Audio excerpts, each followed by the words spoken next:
সদ্য প্রকাশিত রিদওয়ান ২০২৬-এর বার্তা এবং ৯ বছর মেয়াদী পরিকল্পনার দ্বিতীয় পর্যায়ের অত্যন্ত গুরুত্বপূর্ণ দিকগুলো নিয়ে আজকের এই বিশেষ বিশ্লেষণে সবাইকে স্বাগত।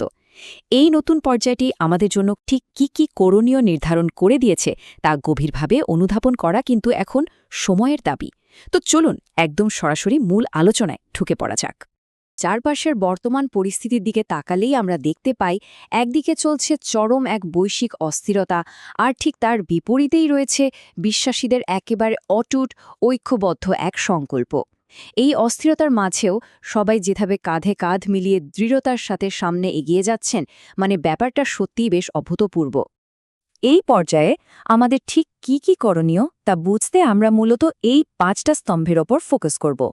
নতুন পর্যায়ের সূচনা, শিক্ষণভিত্তিক জীবনধারা, সামাজিক সম্পৃক্ততা বৃদ্ধি, যুব সমাজের শক্তি, আর সবশেষে আশার সঞ্চারক হওয়া।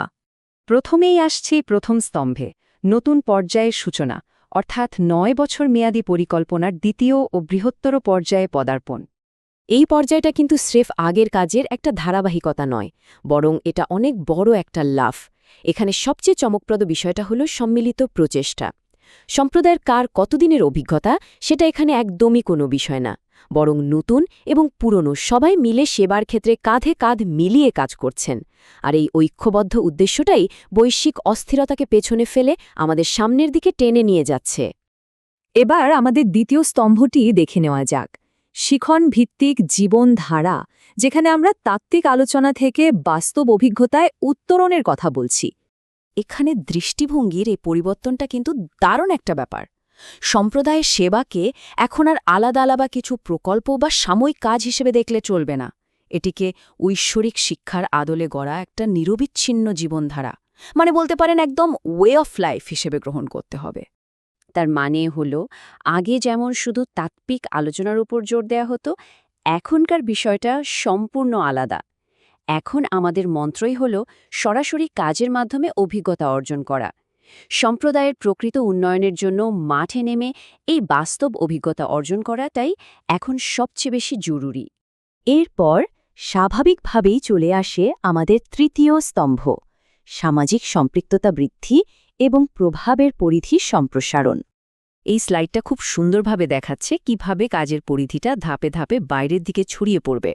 একটা শান্ত পুকুরে ঢিল ছুড়লে যেমন তরঙ্গ তৈরি হয়, ঠিক তেমনি নিজের পরিবার থেকে শুরু করে প্রতিবেশী, তারপর সমমানা বন্ধু এবং পরিশেষে বৃহত্তর সমাজকে অত্যন্ত উদ্দেশ্যমূলকভাবে এই প্রক্রিয়ায় যুক্ত করতে হবে। আমাদের প্রভাবের বলয়টা ঠিক এভাবেই বাড়বে। কিন্তু প্রশ্ন হল, কেন আমরা এই সামাজিক সম্পৃক্ততা বাড়াবো? কারণ সমাজের সাথে এই গভীরতর মিথস্ক্রিয়াই হল সেই আসল মেকানিজম যার মাধ্যমে স্থানীয় পর্যায়ে আমাদের সক্ষমতা বাড়ে। আর যে কোনো নতুন পরিস্থিতি বা অপ্রত্যাশিত চ্যালেঞ্জ মোকাবেলা করার জন্য এই সক্ষমতাটা কিন্তু একদম অপরিহার্য। এবার চলুন এগিয়ে যাই চতুর্থ স্তম্ভে, যুব সমাজের শক্তি, যারা মূলত এই নতুন পর্যায়ের দৃশ্যমান খুশিলভ। যদিও পুরো সম্প্রদায় একযোগে দারুণ কাজ করে যাচ্ছে, তারপরও এখানে যুব সমাজকে বিশেষভাবে স্বীকৃতি দেওয়া হয়েছে। স্থানীয় পর্যায়ে বিভিন্ন গঠনমূলক উদ্যোগে তারা একেবারে সামনের সারিতে থেকে নেতৃত্ব দিচ্ছে। সত্যি বলতে কি, এই নতুন পর্যায়ের এক অদম্য চালিকা শক্তি হল আমাদের এই তরুণেরা। নিজেদের এই বিশাল দায়িত্ব পালনের জন্য তারা কিন্তু বসে নেই, ইতিমধ্যেই মাঠে নেমে কাজ শুরু করে দিয়েছে। তারা শুধু গঠনমূলক উদ্যোগই নিচ্ছে না, বরং সম্প্রদায়ের জন্য যেগুলো একদম অপরিহার্য সেবা, সেগুলোও অকাতরে নিশ্চিত করে চলেছে। এটা সত্যি একটা বড় পরিবর্তনের ইঙ্গিত দেয়। এবং সবশেষে আমরা আজকের এই আলোচনার সবচেয়ে আবেগপূর্ণ এবং চূড়ান্ত স্তম্ভে এসে পৌঁছেছি, আশার সঞ্চারক হওয়া। এতক্ষণ ধরে আমরা তৃণমূল পর্যায়ের যত কাজের কথা বললাম, তার পেছনের মূল আধ্যাত্মিক উদ্দেশ্যটা হল ঠিক এখানেই, এই চরম অশান্ত পৃথিবীর বুকে মানুষের হৃদয়ে আশা ও সহমর্মিতা পৌঁছে দেওয়ার জন্য বিশ্বাসীদেরকে একেবারে স্পষ্টভাবে আহ্বান জানানো হয়েছে। এটা শুধু কোনো সাধারণ কাজ নয়, এটা মানবজাতির প্রতি আমাদের এক বিশাল দায়িত্ব। পুরো বার্তার একদম শেষের দিকের নির্দেশনাগুলো যদি আমরা একসাথে মেলাই, তাহলে ব্যাপারটা বেশ পরিষ্কার হয়ে যায়। সমাজসেবা, দ্রুত পদক্ষেপ গ্রহণ এবং প্রতিনিয়ত এই শেখার মানসিকতা, এই সবকিছুর মাধ্যমেই কিন্তু আশা নামক এই শক্তিশালী ধারণাকে বাস্তবে রূপ দেওয়া সম্ভব। এটা আসলে বর্তমান সময়ের জন্য একটি অত্যন্ত কার্যকরী রূপরেখা।